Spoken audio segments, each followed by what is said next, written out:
Asanjolahy lalam-pirenena fahafito iny fiara fitateram-bahoaka iray no tafihin'ny Jolahy nirongny basy famaky tamin'iny herinandro lasa teo iny ka nipitsipitsony mahakasika an'izay ny fakafakena amintsika ato anatin'ity vidéo ity ka manasa antsika rehetra anaraka an'ity vidéo ity hatramin'ny farany. Azadino ny milaiky ny vidéo antsika ary tsara voatrany miabony amin'ny chaîne antsika mba ahafahanareo manaraka tsy tapaka ny vidéo zay lefa nahita isan'andro. Tsy ampindrela moa isika fa avy hatrany tonga de vavany ndao ary.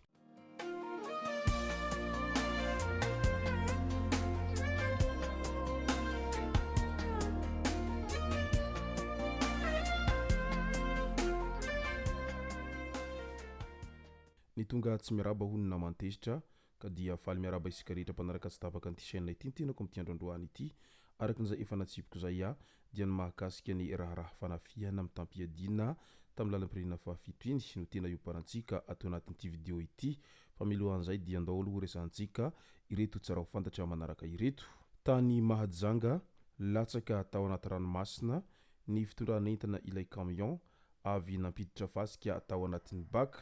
Tranga niseho teny amin'ny seranantsambony Mahajanga tamin'iny herinandro iny fiarabe misa roa izay niara-niditra tao anatin'ilay baka ka ilay mpibaiko no voalazan'ny mpamily fa nahatonga ny tranga izay nampivadika ilay benina raha ny loharanom-baovao no fatorana tamina rojo vy amin'ilay baky ny lohan'ilay camion mba tsy hivarina tanteraka any anaty ranomasina. Efa niezaka ny farimbona amin'ny fisintomana azy kosa ny olona teny an-toerana tamin'io fotoana izay nilatsahany izay fitaonan'entana tamin'ilay camion izay. Andrefa nivory anketraka be diana vehivavy 25 taona no namoy ainy maiky ilany afo no ny haitrano tao amin'ny fokontany Andrafiamivory commune Ambanivohitra anketraka be faritra Diana ny andro ny 4 Jolay 2024 maraina teo iny. Didina tany an-toerana ramatoa prefena Antsiranana Tsirinary Hermina Jada niaraka tamin'ireo tompon'andraikitra hafa nampahery ny fianakaviany manamanjo ary nanolotra izay voatsirambin'ny tanana ho an'ny fianakaviany Aramboina. Mbola tsy fantatra mazava ny antony nahatonga ny firehetana hatreto ka dia mankahery ny fianakaviana manamanjo amin'izay loza nahazo ny havan'izy ireo izay.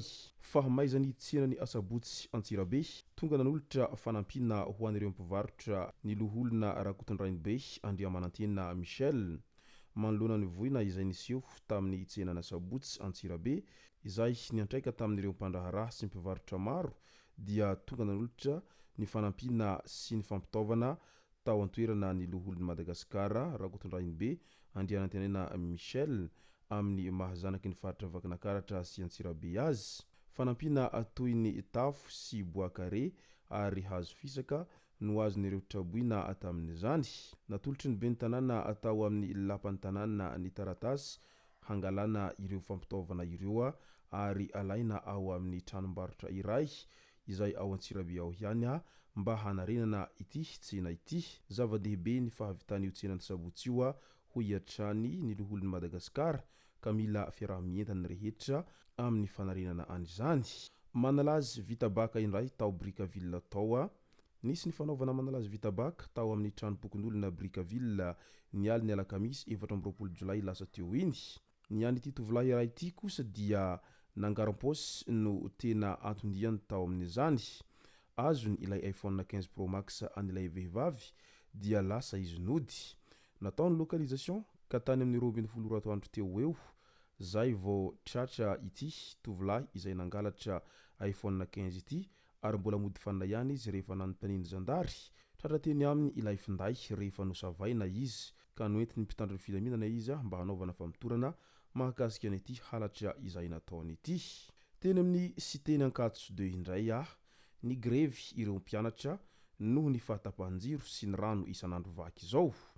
Ny tokona ireo mpianatra amin'ny siteny Ankatso 2 tamin'iny herinandro iny noho ny fahatapahan-jiro sy ny rano isan'andro. Raikitra ny dorokodiarana sy ny sakandalana izay nataon'izy ireo ary nanome 27 ny tompon'andraikitra izy ireo mba hamahana ny olana. Mahery vaika ny fitokonana raha manao be marenina ny mpitondra manoloana an'izany olany delestage izay iainan'ireo mpianatra sy ny manodidina eny amin'iny Ankatso iny ka izay no antony nahatongan'ireo mpianatra izay nanao fidinana andalambe amin'ny fitakina amin'izay resaka fahatapahan-jiro lava izay nafinafy ihany moa ny fifandonana nandritra ity grevy izay nataon'ny mpianatra ity ary raikitra ny torabaty isan-karazany izay nataon'ireo mpianatra tamin'ny mpitandro ny filaminana izay tonga teny an-toerana teny mba handamina an'izay grevy ny mpianatra izay.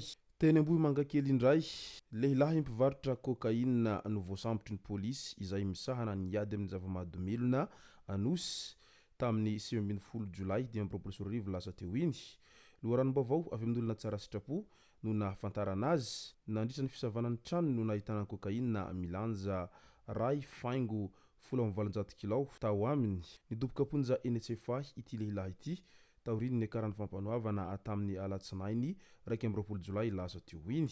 Eo amin'ny resaka asan'ny Jolay indray, fiara fitateram-bahoaka Sprinter iray avy any Ambohimbay Androy hiazo any Antananarivo no nisy nanafika atao Soanatao, fokontany Ambohimanarivo fototra, komina Mandroy, distrikany Ambohimasoa, teny lalam-pirenena fahafito iny tamin'iny herinandro iny. Andian Jolay mirongo basy famaky maherin'ny fololahy no nanafika ity taxi brosy ity. Nosakanan'izy ireo hazo ny arabe raha ny fitantaran'ireo voaroba hatrany. Nokapain'izy ireo ny fitaratry ny fiara no sady nandrahona ny mpandeha sy ny mpamily izy ireo.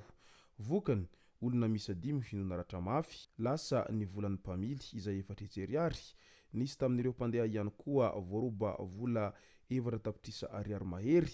Samy nangalan'ireo olon-dratsy avokoa ireo mpandeha na vola na finday.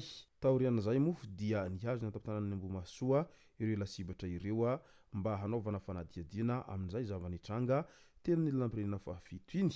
Midika izany fa tena mbola manjaka ny asan'ny Jolay amin'iny faritra iny amin'izao fotoana izao ka dia melimelo ihany ry mpamily ary entanina hatrany ny mpitandro ny filaminana mba hanara-maso ankaiky izay resaka tsy fandriam-pahalemana eny amin'iny lalam-pirenena iny indrindraindrindra fa izay fanafiana amin'ny tampiadiana izay ataon'ireo Jolay sy ireo olon-dratsy amin'izao fotoana izao fa tena mahatsaro mijaly ny vahoaka sy mahatsaro miaina andriranantsy ary mitibitiby lava.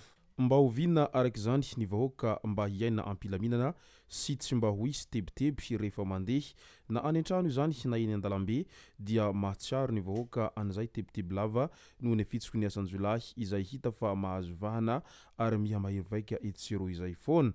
Izay no masaka azona roso tao anatin'ity video ity tompoko lasy tompoko vavy misaotratsika rehetra nanaraka an'ity video ity hatramin'ny farany.